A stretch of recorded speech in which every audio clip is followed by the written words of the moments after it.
A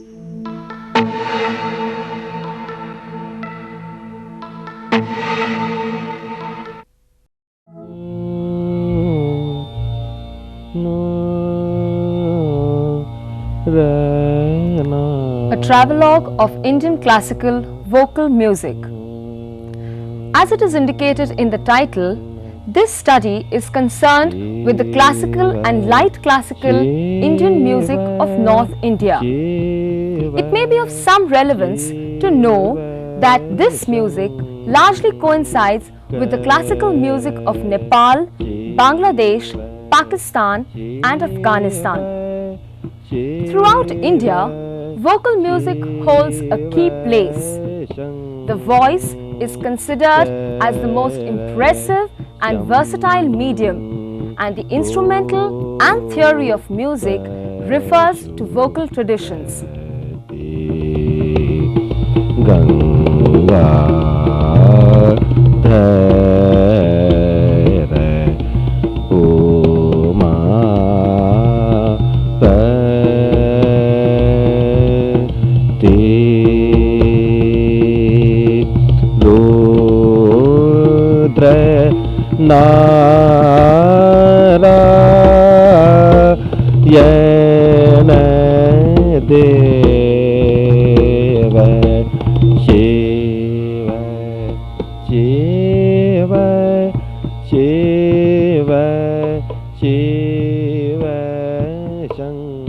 The age-old tradition of Indian music starts with the Dhrupad and Dhamar style of singing. Some scholars believe that its roots are to be found in the book Natya Shastra. The Dhrupad style of singing obtained a definite structure during the rule of Raja Mansingh Tomar of Gwalior in the 15th century. He patronized and practiced this style. He also framed a number of compositions and set them to music.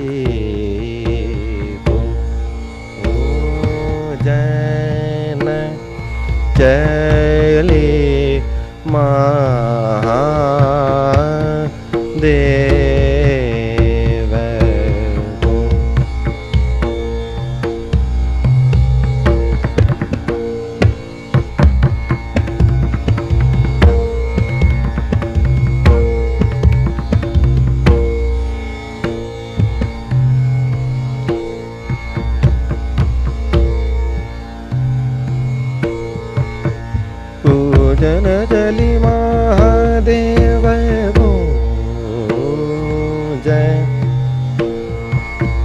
Pujana Pujana Chali Mahadeva Pujana Chali Pujana Jali Mahadeva Pujana Janajali Mahadeva Mahadeva Pujana Chali Mahadeva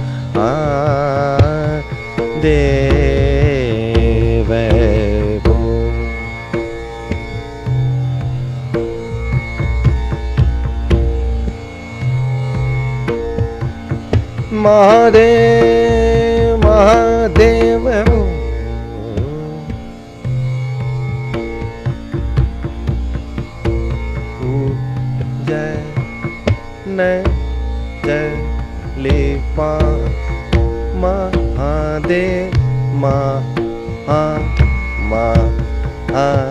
Mahadeva Pujana Chali Pujana Chali Mahadeva Mahadeva Pujana Chali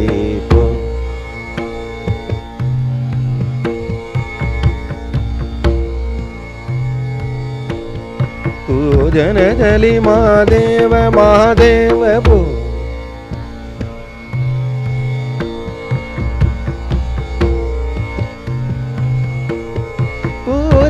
Chali Mahadeva Mahadeva Pujana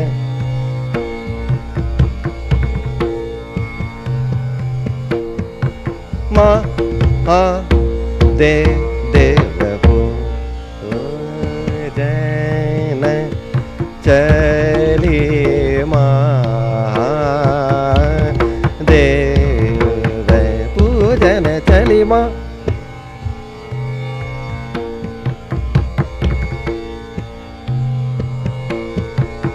पूजन जलि महादेव महादेव पूजन जन जलि महादेव चंद्रवदनी मृगनयनी हंसगमनि पार्वती भू. The word Dhrupad means a fixed composition, Dhruva, Pad, or a poem set to music. These Dhrupads are generally sung in Chautal, a tal of 12 beats, or Surfakta or Sulfakta, a tal of 10 beats. They are also sung in Zaptal, a 10-beat tal, whereas Dhamars are sung in the tal Dhamar, which is a 14-beat tal. मोहे मोहे मोहे कैलना पैत कानन कानन बिन कछु न सुहाय सकी. मोहे कैलना पैरत कानन बिन कछु न सुहाय कछु न सुहाय सकी. मोहे कैल ना पैरत रे सकी मो कैल ना पैरत रे सकी मो कैल ना पैरत रे सकी मो कैलना पैरत एरी सखी मोए कैलना पैरत एरी सखी मो.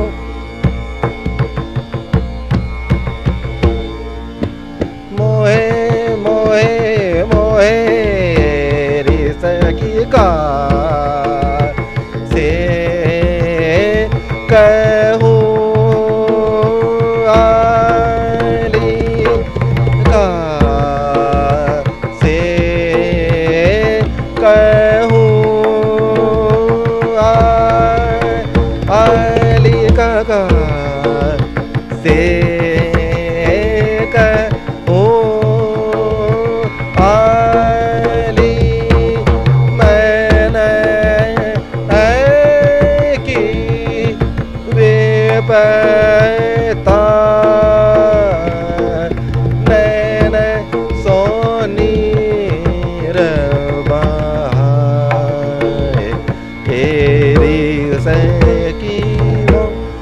The distinctive quality of the Dhrupad style of singing is the systematized arrangement of its music part.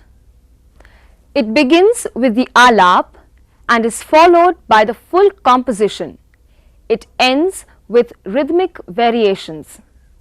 गुरुजी, हमने सुना है कि ध्रुपद गायन शैली की परंपरा अति प्राचीन है. ये परंपरा कहाँ से शुरू होती है? वैसे तो इसका कहना बहुत मुश्किल है कि कहाँ से शुरू होती है, क्योंकि प्राचीन काल से ही है और ये पहले कई चीज़ों में से होती हुई आई है. जैसे कि शुरू में ऐसा हमारे बुजुर्गों ने, हमारे गुरुजनों ने कहा कि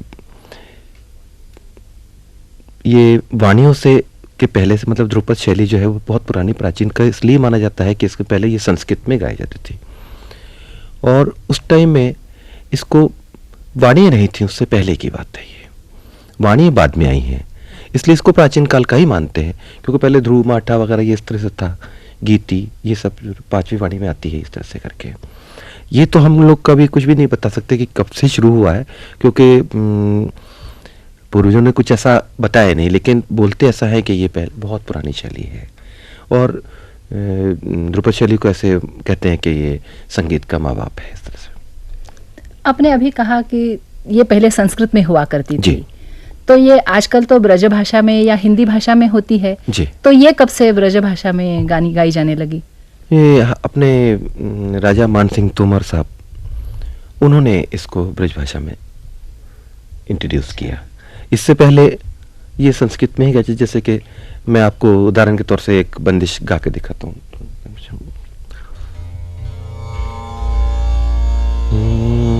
दत्ते ब्रह्मे बरमे भेन्द्र शुभ्रमे नदं तवस्यो यशाशोभि व्यापि देनाम दत्ते। इस प्रकार से ये गाए जाते थे। लेकिन संस्कृत को हर आदमी के समझ में नहीं आती थी। कुछ विद्वान थे जो कि उनको समझ, इसलिए इन लोगों ने उसको बाद में ब्रज भाषा में कन्वर्ट किया, इसको ट्रांसलेशन करके उसका इन भाषाओं को। लेकिन ब्रज की जो बात है वो धमार में ज़्यादा है। ब्रज की जो, जहाँ तक ब्रज भाषा के लोग बोलते हैं, वो धमार में ज़्यादा है, क्योंकि उसमें राधा कृष्ण का वर्णन है अलग अलग रसों पे, जैसे कि होता है इस तरह से। और ध्रुपद की जो जैसे शिव की स्तुति है, तो मैंने अभी आपके सामने मालकोस की भी गाई है, उससे पहले भटियार में एक बंदिश गाई है। तो गणेश स्तुति है, जयति जयति श्री गणेश शंकर सुत लंबोदर, जयति जयति श्री गणाधीश सुर नर मुनिवर पूजित जय। उमा तनय सिद्धि सदन नमो नमय इदम ममते, एक दंत गजवदन सुखद सुफल मंगलमय। इस प्रकार से ही अलग अलग प्रकार के ध्रुपद हैं, अलग अलग रसों पे आधारित। तो ध्रुपद गायन की जी, या ध्रुपद गायन शैली की जी, विशेषताएं आप क्या बताएंगे? देखिए, विशेषता तो इसकी ये है कि ध्रुपद शैली में जो पहला चरण है वो अलापचारी का है।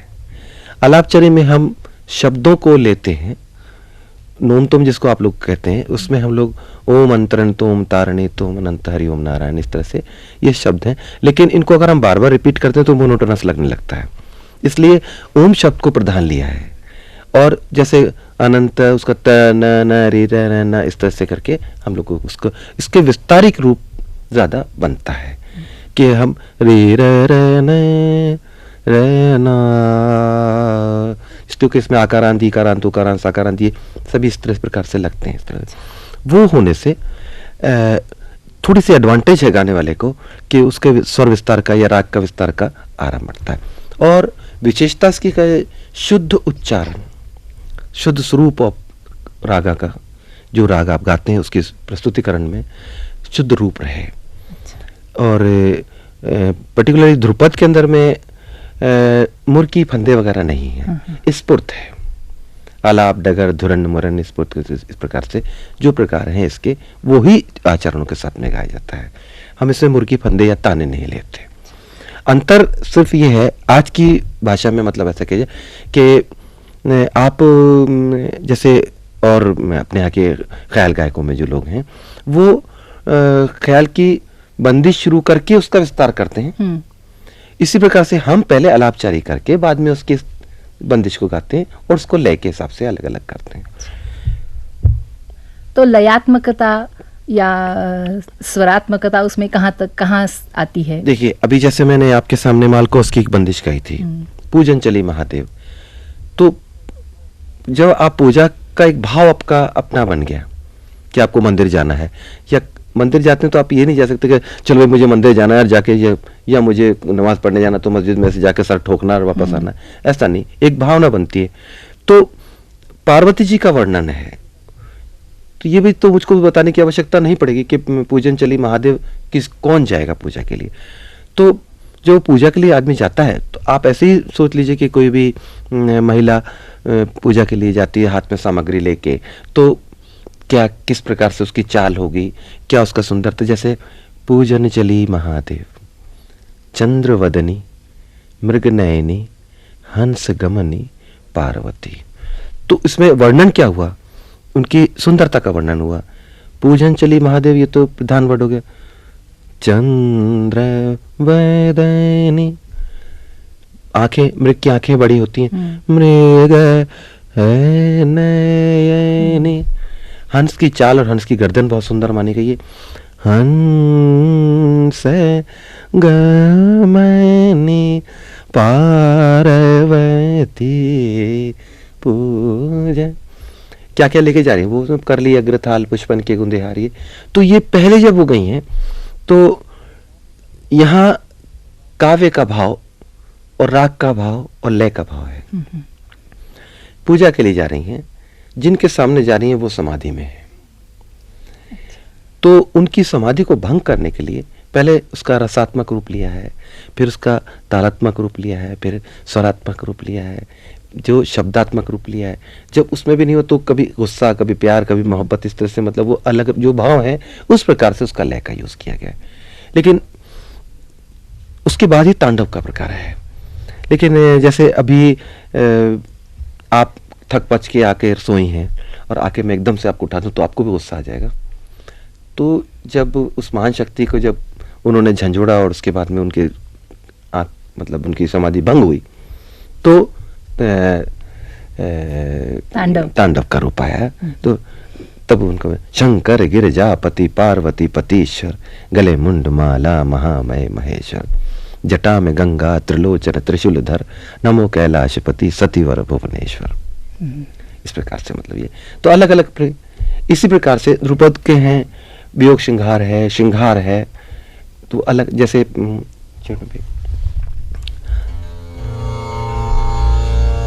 वियोग के जैसे मेरे भी एरे सकी कलना पर, तो उसका वो भाव रखना चाहिए मुझे। ये मैं अपनी बात कर रहा हूँ, अगर मैं नहीं रखता हूँ तो दोष मेरा है, ध्रुपद का नहीं। कानन कानन बिना कछु न सुहा, तो ये भाव एक रहा। इसी प्रकार से जब श्रृंगार में आते हैं तो न रे रे रे रे रे तेरे न धीरे रे नो रे ना रे ने, तो एक चंचलता आ गई ना। सावरे रंगड़ा रे दियो, सावरे रंगड़ा रे दियो,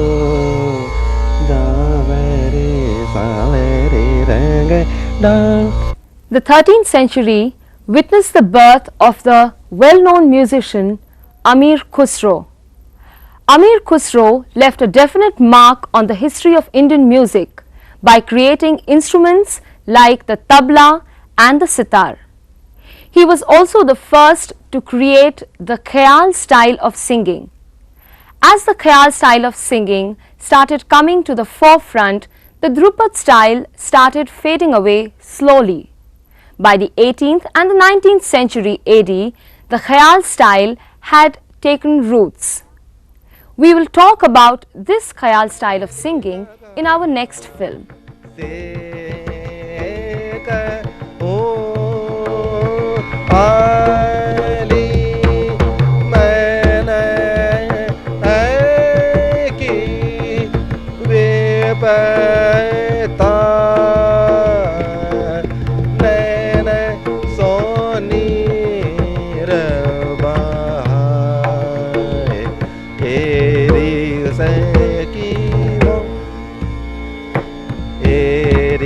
Say